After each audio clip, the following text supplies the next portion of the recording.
जय हिंद दोस्तों, मैं मिथिलेश कुमार। दोस्तों आज हम आपको बताएंगे नया टॉपिक, और नया टॉपिक में है जो बीघा हम कैसे लिखेंगे। बीघा कैसे लिखेंगे, कैसे लिखेंगे लिखेंगे दोस्तों आप लोग अगर कोई जमीन का कागजात देखे होंगे और वह कागजात 1 बीघा से अधिक का होगा, यानी कि 1 बीघा 5 कट्ठा, 1 बीघा 4 कट्ठा या 1 बीघा 1 धूर, और ये जो बीघा जो है बिकारी और कोष्ठ का प्रयोग करके लिखा जाता है। यानी कि कोई कागजात आप देखिएगा उसमें बिकारी के साथ बीघा लिखा हुआ मिलेगा और कोई दूसरा कागजात में कोष्ठ का प्रयोग करके बीघा लिखा हुआ रहता है। तो दोस्तों आज हम आपको यही बताएंगे जो कोष्ठ और बिकारी का प्रयोग करके बीघा और बीघा के साथ कट्ठा, धूर, कनमा ये सब एक साथ करके कैसे लिखा जाता है, इसी के बारे में हम आपको पूरा डिटेल्स में बताएंगे। तो दोस्तों यदि आप मेरे चैनल पर पहली बार आए हैं तो चैनल को सब्सक्राइब कर लीजिए। दोस्तों इस चैनल पर हम भूमि संबंधित महत्वपूर्ण जानकारी आप लोगों के साथ हमेशा शेयर करते रहते हैं। और साथ ही दोस्तों यदि आपको भूमि संबंधित कोई भी क्वेश्चन पूछना हो तो आप हमें कमेंट बॉक्स में जरूर पूछें। तो चलिए दोस्तों हम बतलाते हैं बिकारी और कोष्ठ का प्रयोग करके बीघा कैसे लिखा जाता है। तो दोस्तों सबसे पहले आप चिन्ह को पहचानिए, इसे बिकारी बोलते हैं। दोस्तों इस सिंबल के बारे में हम आपको जब कट्ठा धूर लिखना बताए थे तो इस सिंबल के बारे में आपको बताए थे जो इस सिंबल को बिकारी पढ़ा जाता है। और दोस्तों बीघा लिखने में ये इस तरह का एक सिंबल का ही प्रयोग होता है। इस सिंबल को हम कोष्ठ बोलते हैं। कोष्ठ यानी कि इस सिंबल का प्रयोग जब बीघा लिखने में होता है तो इस सिंबल को हम कोष्ठ पढ़ेंगे और इस सिंबल को बिकारी पढ़ते हैं, जो हम आपको कट्ठा धूर वाला वीडियो में इस सिंबल के बारे में पूरा बताए हैं। यदि आप कट्ठा धूर वाला वीडियो नहीं देखे हैं तो डिस्क्रिप्शन में हम लिंक दे दिए हैं, आप वहां से कट्ठा धूर वाला वीडियो जरूर देखिएगा। क्योंकि बीघा के बाद जो कट्ठा धूर लिखा जाएगा, क्योंकि जब हम बीघा लिखेंगे तो उसमें 1 बीघा 2 कट्ठा, 1 बीघा 4 कट्ठा, 5 धूर, इस सबको जब एक साथ एडजस्टमेंट करके लिखेंगे तो उसमें आपको यह मालूम होना चाहिए जो कट्ठा धूर कैसे लिखा जाता है। तो अभी तक आप अगर नहीं सीखे हैं कट्ठा धूर लिखना तो डिस्क्रिप्शन में लिंक दे दिए हैं, आप वह वीडियो देखकर सीख सकते हैं। तो चलिए दोस्तों हम आगे बतलाते हैं जो बीघा और बीघा के बाद कट्ठा धूर एक साथ एडजस्टमेंट करके कैसे लिखेंगे। दोस्तों आप संक्षिप्त में पहले जान लीजिए जो कट्ठा धूर हम कैसे लिखेंगे, और जो कट्ठा धूर हम लिखेंगे वही कट्ठा धूर के साथ बीघा को भी एडजस्टमेंट करके लिखेंगे, जो 1 बीघा 5 कट्ठा, 6 कट्ठा या 7 कट्ठा कैसे लिखाएगा। तो चलिए दोस्तों हम पिछला वीडियो में आपको बताए थे डबल बिकारी करके 1 दे देते हैं तो यह 1 धूर होता है, 1 धूर पढ़ते हैं इसको। और उसके बाद डबल बिकारी करके अगर 4 दे दिए तो यह 4 धूर हो गया, 4 धूर हो गया। और 1 बिकारी दे के 1 पाई दे दिए, उसके बाद 1 बिंदु दे दिए या शून्य दे दिए तब 5 धूर हो गया। जो हम 1 बिकारी करके 1 हिंदी का संख्या दे देते हैं तो यह 1 कट्ठा होता है। आप लोग अच्छी तरह जानते हैं। उसके बाद दोस्तों 1 बिकारी के बाद 4 दे देते हैं तो आप लोग जानते हैं जो ये 4 कट्ठा होता है, 4 कट्ठा होता है। उसके बाद 1 पाई देकर 1 बिंदु दे देते हैं तो यह 5 कट्ठा होता है, 5 कट्ठा होता है। और 2 पाई देकर 1 बिंदु दे देते हैं, 2 पाई देकर 1 बिंदु दे देते हैं तो यह 10 कट्ठा होता है।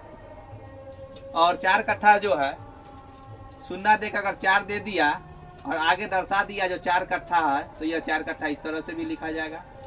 आगे दर्शा देता है, अगर आगे दर्शा देता है कि यह 4 कट्ठा है तो उसको हम 4 कट्ठा पढ़ेंगे। तो 4 कट्ठा लिखने का भी 2 तरीका है, एक बिकारी के साथ 4 दे दिया और एक सोजे बिकारी हटा के 1 शून्य देकर 4 दे दिया, तो भी 4 कट्ठा लिखने का तरीका है। चलिए दोस्तों आप बतलाते हैं बिकारी का प्रयोग और कोष्ठ का प्रयोग करके बीघा कैसे लिखेंगे। तो दोस्तों आप अच्छी तरह जानते हैं जो बीघा जो होता है 19 कट्ठा के बाद होता है, और 19 कट्ठा हम लिखते हैं 3 पाई दे दिए तो यह पाई का मान 5 होता है, तो 5, 10, 15 और 1 हिंदी की संख्या 4 दे दिए तो 15, 4, 19, यह 19 कट्ठा हो गया, 19 कट्ठा हो गया। और इस सब के बारे में हम आपको पिछला वीडियो में पूरा बताए हैं। अगर वीडियो नहीं देखे हैं तो आप पहले वीडियो देख लीजिएगा, उसके बाद यह वीडियो देखिएगा तो आपको बेटर समझ में आएगा। तो चलिए दोस्तों तो 19 कट्ठा कैसे लिखते हैं जो आप समझ गए होंगे।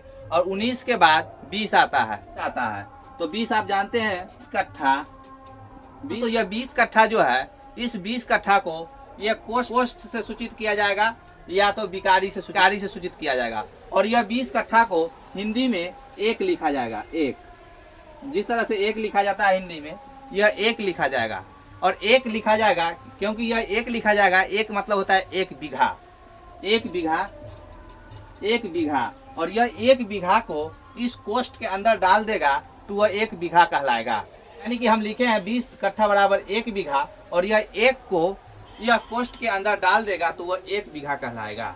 यानी कि इस सिंबल के, यानी कि यह कोष्ठ के यह अंदर आ गया है तो इसे हम 1 बीघा कहेंगे। 1 बीघा कहेंगे।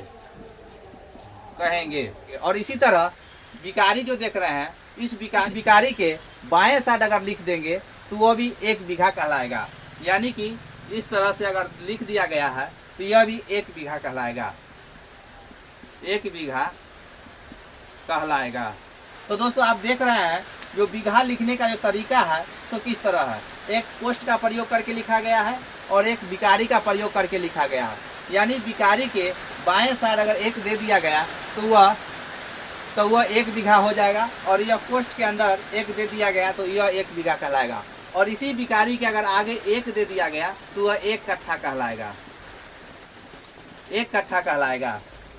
यह 1 कट्ठा कहलाएगा क्योंकि यह सिंबल जो है यही अलग करता है। जो यह दाएं तरफ रहा तो इसको क्या पढ़ेंगे, और बाएं तरफ रहा तो क्या पढ़ेंगे। तो आप समझ गए होंगे जो 1 बीघा कैसे लिखा जाता है और 1 बीघा में कौन कौन सा सिंबल का प्रयोग करके हम 1 बीघा लिख सकते हैं। अगर यदि आपके पास जमीन का कोई भी दस्तावेज होगा तो उसमें आप देखिएगा या तो यह बिकारी का प्रयोग करके 1 बीघा लिखा हुआ होगा, नहीं तो यह कोष्ठ का प्रयोग करके 1 बीघा लिखा हुआ होगा। उसके बाद दोस्तों यदि आपको 2 बीघा लिखना है तो इसी तरह से कोष्ठ का प्रयोग करके और हिंदी वाला संख्या 2 लिख दीजिएगा तो यह 2 बीघा हो जाएगा। 2 बीघा हो जाएगा। और अगर आपको 3 बीघा लिखना है तो इसी तरह कोष्ठ का प्रयोग कर दीजिएगा तो यह 3 बीघा हो जाएगा।